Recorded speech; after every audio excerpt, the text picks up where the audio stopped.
Monsieur Mélenchon. La parole est maintenant à Monsieur Sébastien Jumel pour le groupe de la gauche démocrate et républicaine. Avant-dernier orateur inscrit pour 10 minutes.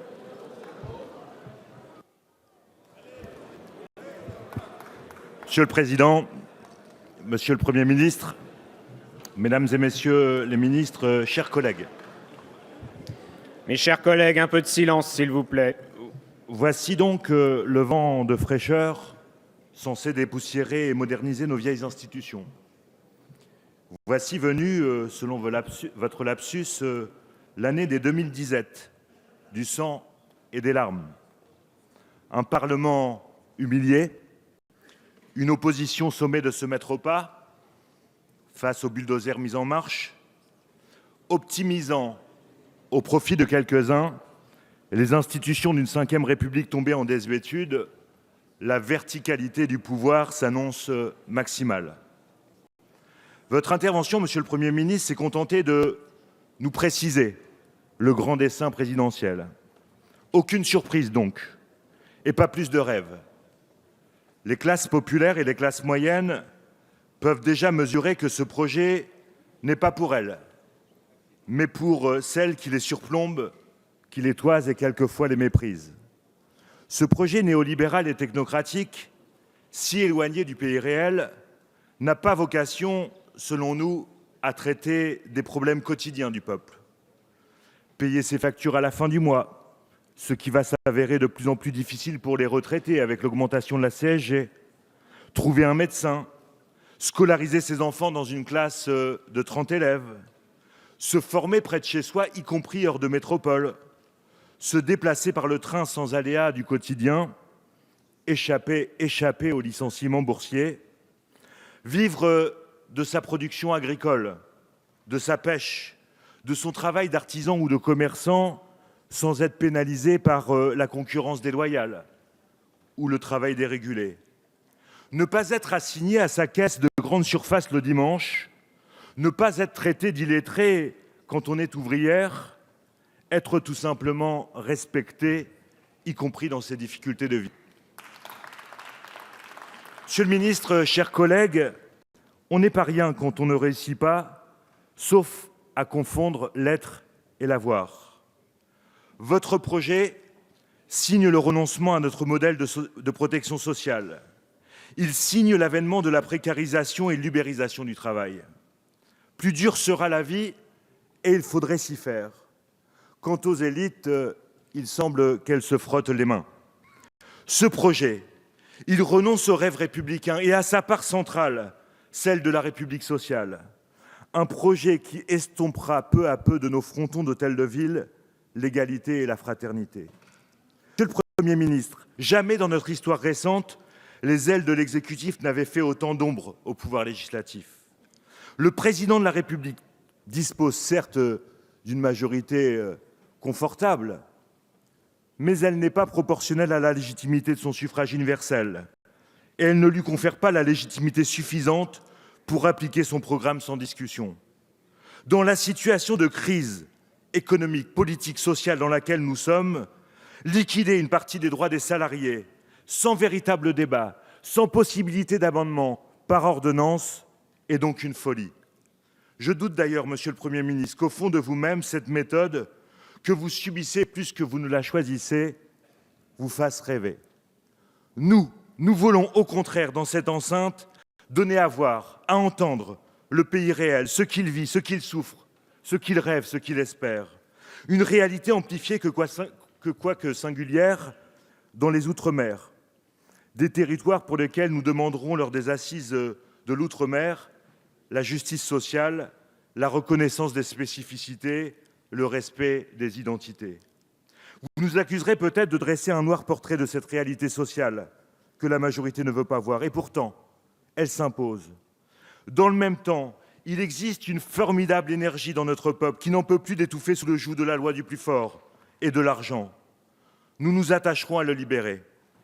Nous voulons vous parler, pour commencer, de l'industrie, de l'artisanat et plus largement du monde du travail et de l'emploi.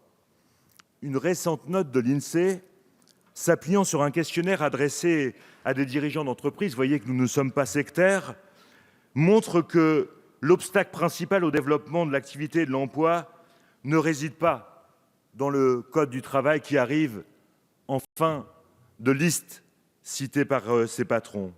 Nous avons dans nos circonscriptions des témoignages qui vont dans le même sens dans l'économie réelle. C'est l'investissement, la formation, le savoir-faire des salariés, la commande dont la commande publique communale constitue d'ailleurs un vecteur essentiel, l'accompagnement des banques qui joue sur le niveau de l'emploi, et pas la mise en concurrence des entreprises entre elles, l'atomisation des relations sociales, la liquidation du droit du travail ou bien encore ce qui fait la sève de la démocratie vivante, la commune. Je pourrais vous parler du renouveau industriel, notamment à Dieppe, chez Alpine. Je pourrais vous parler du maintien du fleuron industriel Verrier, en vallée de la Brelle. Ou bien encore du nouvel équipementier d'électrolyse à Kemhon, sur le site de Pierre d'Aréville, à Martigues. Là, les savoir-faire des salariés, la possibilité de contrôler les manœuvres des fonds vautours grâce au droit du travail, ou bien encore la ténacité des salariés, c'est cela qui a été le moteur du développement de l'emploi. Mais cela, votre majorité semble l'ignorer. Mieux, vous demandez au monde ouvrier d'abandonner le syndicalisme qui protège pour un syndicalisme imaginé dans les salons. Un monde qui devrait renoncer à ce que justice soit rendue, y compris à un sujet qui m'est cher, les victimes de l'amiante. Nous voulons vous parler de l'agriculture en détresse qui se débat dans un modèle dérégulé où le prix de vente du producteur ne couvre même plus les coûts de production. Et que promettez-vous à ce monde paysan ? Des traités transatlantiques comme le CETA qui seront aussi destructeurs pour les paysans que pour notre environnement. Vous parlez de la pêche artisanale, ignorée des pouvoirs publics, de l'absence totale de planification des usages de l'espace maritime qui la menacent. Vous parlez des ports français, et celui que vous connaissez, le Havre, qui doivent attendre, désarmés, faute d'une stratégie nationale et d'investissement de l'État, que les places portuaires du nord de l'Europe, bénéficiant des aménagements de l'axe Seine-Escaut, leur taille des digues. Vous parlez des services publics de proximité qui, dans les campagnes comme en ville, tombent comme à Gravelotte. L'objectif de diminution de 3% des dépenses publiques nous font craindre le pire de ce point de vue. Nous font craindre une désertification qui alimente le sentiment d'abandon, de relégation, de repli sur soi et de colère. Vous parlez de ces jeunes sans qualification et sans emploi, sortis du système scolaire. Vous parlez de la difficulté que l'on a à ouvrir des formations connectées aux besoins des bassins d'emploi hors des métropoles. Vous parlez aussi des fractures territoriales qui se creusent avec des métropoles attrape-tout d'un côté et des villes moyennes et des communes rurales en difficulté de l'autre. Nous voulons vous parler, Monsieur le Premier ministre, de l'école. Vous alertez sur la colère qui monte devant la multiplication des fermetures de classes dans nos villes et dans nos campagnes. Vous parlez de ces classes à 32 élèves sur 5 niveaux à la rentrée prochaine pour satisfaire à la hâte la promesse du président Macron de classes à 12 élèves en REP+. Votre gestion des nouveaux rythmes scolaires, sans aucune évaluation, en vous défaussant de vos responsabilités sur les maires, ébranle toujours un peu plus l'unicité auquel nous tenons du service public de l'éducation.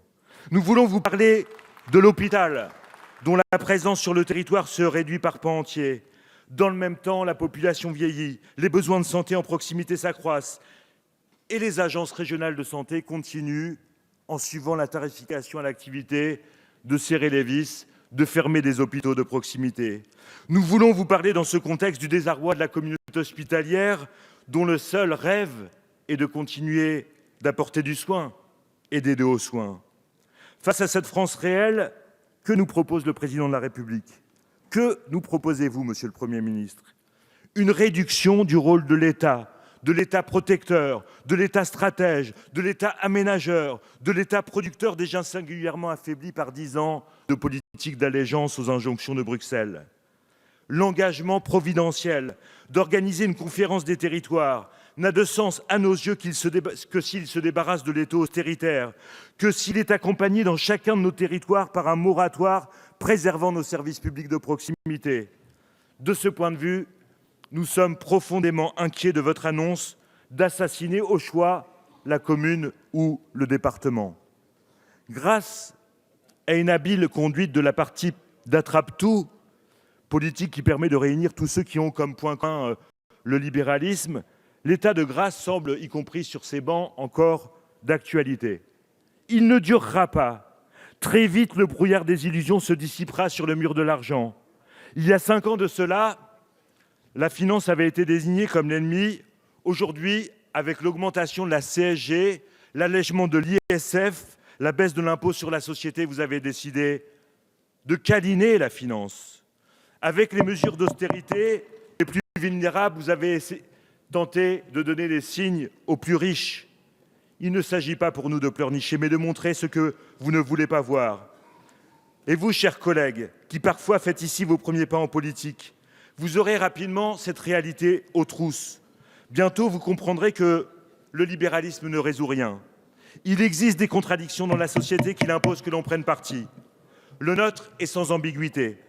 Le parti pris des gens contre le parti pris de l'argent. Le nôtre est sans ambiguïté. L'engagement absolu contre l'évasion fiscale qui coûte 80 milliards d'euros à la France. Vous voulez libérer les entreprises, nous voulons libérer les hommes et le travail de l'emprise de la finance. Merci de conclure, Monsieur Voilà Jumel. pourquoi les députés communistes ne voteront pas la confiance au gouvernement. Quant aux députés de l'Outre-mer, conformément à l'état d'esprit qui nous anime, ils conserveront leur pleine liberté de vote aujourd'hui. Merci de votre attention. Merci, Monsieur Jumel.